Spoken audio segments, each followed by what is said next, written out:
Ja.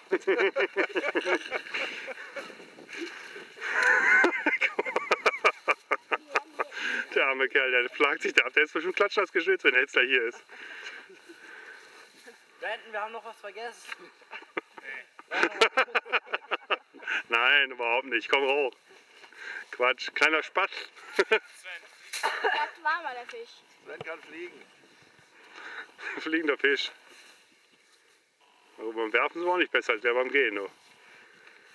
Kleines Stückchen noch.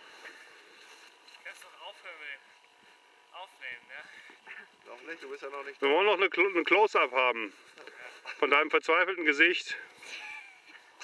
Komm, noch 3-4 Mal hinfallen, dann bist du hier.